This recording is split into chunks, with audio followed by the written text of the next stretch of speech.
Good morning, dear student. Myself Jayesh Hazare, Assistant Professor, Department of Zoology, NH College, Brahmapuri.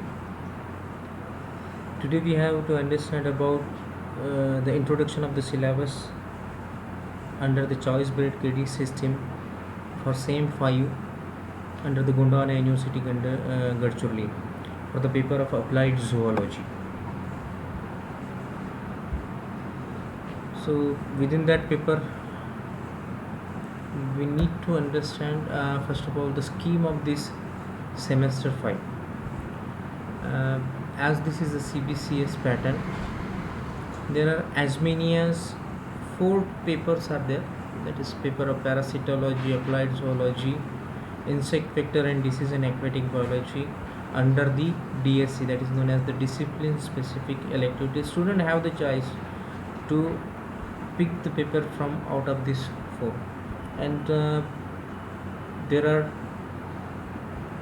SCC papers are also, that is skill enhancement course also. There are 2 types of the skill enhancement courses, that is apiculture and the sericulture.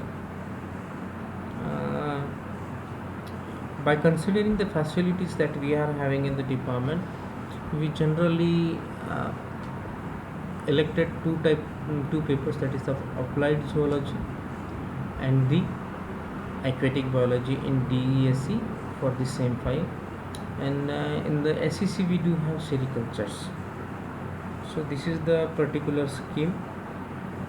Here the student has to opt 2 paper from the DSA and the 1 paper from the SEC for this semester 5. The similar thing that they have to do in the semester 6 also. There are also 4 papers in the DSC and the 2 paper in the SEC. So out of that they have to opt for 2 DSC paper and the 1 SEC. Then the paper that we have to understand is that I am going to teach you about the applied zoology paper 2nd. There are 4 units are there, and within that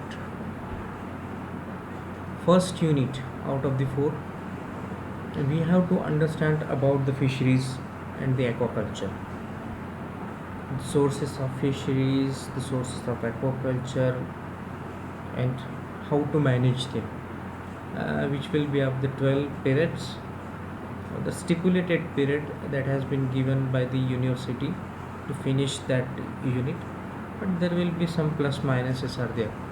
Now the first topic is about types of fisheries in brief. There are as many of 3 types of the fisheries are present in India and more or less similar to throughout the world. It's freshwater fisheries, brackish water fisheries, and the marine water fisheries. Freshwater fisheries is everybody know because we are present in the central India. Most of the rivers, ponds that comprises under the freshwater fisheries. Brackish water fisheries are the fisheries of backwaters related to the coastal lines, where the mixing of the sea water as well as the fresh water that is coming from the river. So that area is water with the water which is a little less in salt, saline, or what we can say, the salt concentration is a little less to that of the sea water. So this fisheries is known as the brackish water fisheries, and the marine is sea fisheries or the saline water fisheries. So that is about the marine. So these are the 3 different types of the fisheries. We need to understand what kind of a fishes that can be cultured over there and how to get the maximum yield out of it, so that to get the maximum benefit. So this is under the types of fisheries. The second is pre-stocking management and the post-stocking management in the fish farm. So whatever we do, whatever be the culture of the fishes we do, or whatever the animals, in case of we just talk about the aquaculture is just simply not culturing the fishes.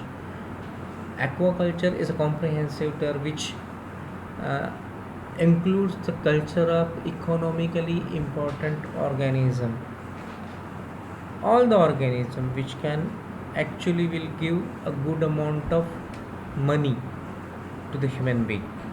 So there are some seafood animal, and then lobsters, crabs. So all these animals that comes under the aquaculture. Now, to get the maximum milk, a proper management practices has to be done, and that proper management practices comes under the pre-stocking and the post-stocking management. Pre-stocking management to before to soak the seed. That means uh, before sowing, in generally in our area, what we do, we sow the seeds of paddy. But before to sow the seeds of paddy, we do so many farm practices: plugging of the field, then rimming of the weeds, and then maintaining the level of the soils, pre-fertilization practices, वगैरह. All these tools we do in the uh, paddy fields, and after that we sow the rice seeds or the paddy seeds, we can say. So similar practices has to be done before the aquaculture, or the before the sowing the seeds, or the or before soaking the seeds of that particular fishes or the organism within the fish ponds. So these are the fertilization. Then the carrying capacity is also very much important. Carrying capacity is somewhat you need to fix the amount of organism in the particular confined areas. After that, there will be an artificial feeding, as these growing fishes or the organism need much and much foods. The natural food resources uh, cannot provide the adequate amount of food. So to supply this, to supplement this, we need to give them artificial feeding. So we need to understand these all things in pre and post stocking management. The third one is monoculture and polyculture of fishes. Monoculture means culturing of the single kind of fish. Polyculture means to culture the different kind of fishes together to utilize the proper areas, each and every areas of this fish farm. So this is about the polyculture. And lastly, the fish preservation. After harvesting the fish, that fish has to be moved to the market. There some markets are very near to your farms where you doesn't need to preserve fish, and there are some markets which are distantly placed. So for that you need to preserve. So the different mechanisms of fish preservation also we understand. The last topic is about the fish diseases. As being an organism, they are susceptible to the different kinds of diseases. So these diseases are particularly of bacterial origin, fungal origin, protozoan, and the arthropods. So we understand what these causative agents of all these types in the past unit. The second unit is particularly related to the different kinds of parasites, or the what we can say, uh, the parasites of the human being. In the first, that we have to understand about the life history and pathogenicity of the Ancylostoma duodenals and the Wuchereria bancrofti. These Ancylostoma duodenals and Wuchereria bancrofti are important parasites of human being.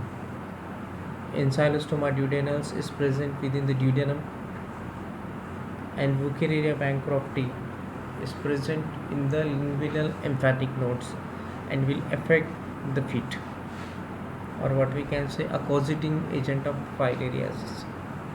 The second topic is biology and control damage caused by the different stored grain parasites. Within that, Helicoverpa armigera, then Pyrilla parvicilla, Papilio Colossobruchin steinesis, Staphyloryza, Tribolium castrinium. Many of us know about all this. So we'll have to understand the life cycle and how much amount of food grains they damaged that we understand in this second topic. The third topic is the medical and importance of the controls of pediculus humanus corporis, which is present in human head, particularly in the hair. This is an ectoparasite that sucks the blood from the hair region. Then we have to understand about the Anopheles mosquito, Culex mosquito, Aedes mosquito, which are important zoonotics, causes different kinds of diseases on the human being. Then Genocilla Chiopis, which is a zoonosis responsible for plague. And after that we have to understand about the economic importance of some agriculture pest that actually destroyed the huge amount of crops and related to the huge amount of wealth lost to this particular farmers. So this is in the unit second. The unit third is about the classification of or what we can say related to the poultry.